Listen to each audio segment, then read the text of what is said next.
Charleston White, we back. Yes, sir. Third time. A charm. Man, facts, man. I just want to say on camera, I'm really proud of you. And you were already doing your thing in the community and Facebook, but just to see how far you came in 4 months, like you really learned how to master the internet and people's emotions. Yeah. And to see, it's like, you say certain things to trigger certain people to get to a certain point. It's like you break people down. Yeah.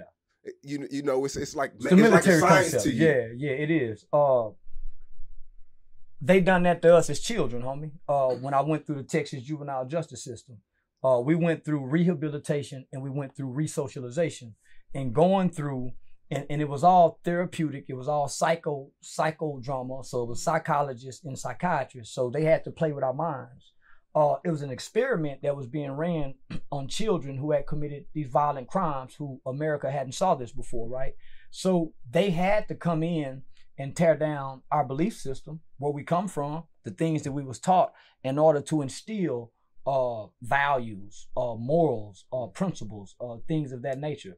So going through that as a kid, I spent 7 years. So I'm an expert at dealing with emotions and thoughts, sitting in group sessions, tapping into people, emotions, right? Mm-hmm. So then I went to college. I went to speech class. I took intro to psychiatry, intro to psychology. So I learned human emotions. I studied human behavior in college, right? So all I'm doing is taking all my qualitative knowledge and experience to a bunch of mostly, I wouldn't say uneducated, but basic thought processing people, right? Who are on the internet already emotionally based on life circumstances and situations and where they come from. Right. That's why they got the phone in their hand. So I'm capitalizing on that, homie, like marketing and advertising. Yeah. And after having a president like Donald Trump, who can get on national TV and say whatever he want to say, and it's effective in getting his message out, right? It makes everybody stop and look. So I say some very shocking things just to grab people's attention. Now let's speak on shocking. The last week and a half, you said some really wild Charleston White like things about DMX. Yeah. And some things, some people look at it as distasteful because of the timely manner you're doing it. Yeah. He has 17 kids. Yeah. And although a lot of people agree with you, some people are like, yo, he has kids who are mourning right now. Why would you say that about DMX and call him the things that you're calling him with one of his kids could be watching your videos? So you think they wasn't mourning before now? You think they hadn't been mourning before his death? See, a dope fiend dies long before he dies, right? A drug addict does things to his family that when he dies, the family's not surprised. They ain't mourning. They expect death when you've been drugging and dope fiending as long as he's been dope fiending, right? So what I said was the truth, and the truth don't care about feelings. Children's feelings, parents' feelings, or my feelings, right? So let's look at this. I'm born 1977. Whatever I do in between that dash is what people have a right to speak on the day I tap out of here. So be mindful what you do between that dash. If you die a dope fiend, you a dope fiend, homie. If you die a gangbanger, you a dead gangbanger. So why wait till now to uplift failure when we die? I watched the versus battle between him and Snoop Dogg. Wasn't nobody calling him great then. When he was in and out them motels, I watched the interview with him and his wife. What he took her through, them people got a break now. So all you dope fiends out there, homie, you go die in shame. That's the pity of dying a dope fiend, homie. People go say you died a dope fiend. That's the pity of not redeeming yourself, homie. Can't nobody say Charleston is this. Because when they go look at my life, they go say, no, man, he been working with kids. What the stuff that he did as a child, man, I done redeemed myself from 1998 to now. from when I done got out the facility. Now, when you say failure, what do you mean by failure? Because he sold millions of copies of CDs. That don't mean nothing when you ain't got your masters. That don't mean nothing, homie, to them kids, because you sold 50, 100 million records, but your kids got the burden of shame of their daddy being a dope fiend. He means something to y'all because he sold all them records, but to his kids, he was a struggling drug addict who couldn't get it right and died before the world as a dope fiend. What does those records mean when you died with that? Your family don't get nothing from those records. What does those records mean to black people when white people got all the rights to them? What do they mean? And by the way, Jay-Z didn't buy those masters. Yeah, that was a fake story. That was a fake story. No source, nothing. That was fake. Ain't nobody bought nothing for him before he died.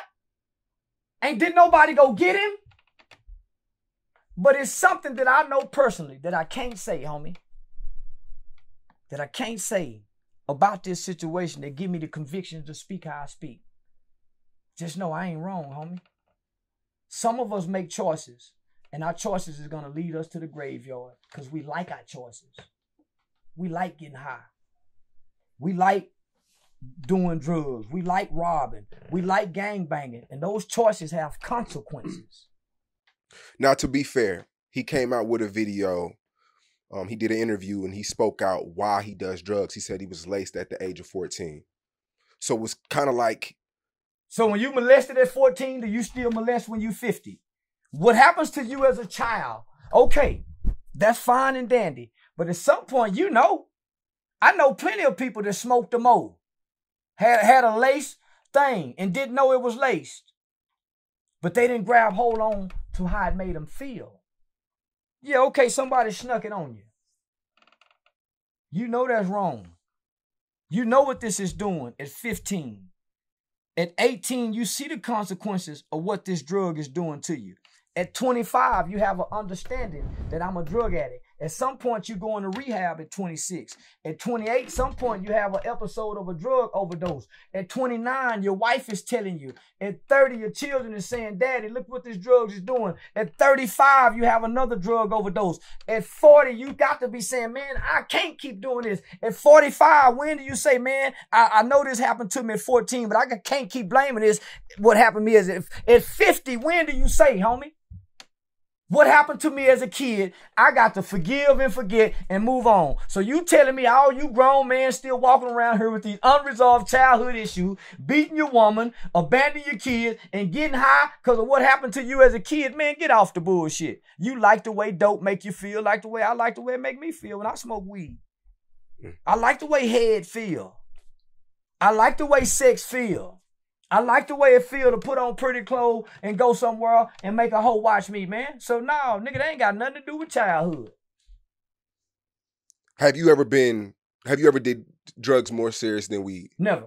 No coke, crack, none of that? No coke, crack, never, homie. I tried ecstasy once, didn't like it. I tried Molly once, didn't like it. And when I first came home, 21, 22, 23, 24, robbing and kicking in those. We used to smoke and bumming. So let me ask you, and this just being, I'm challenging you right now. Yeah. How do you know the battle when these people, the battle they face when they are my grandmother was a heroin addict for 40 years. My Aunt B was on crack. My Uncle Wayne smoked crack. I come from a whole family, nigga, except my mama and my Aunt Nay.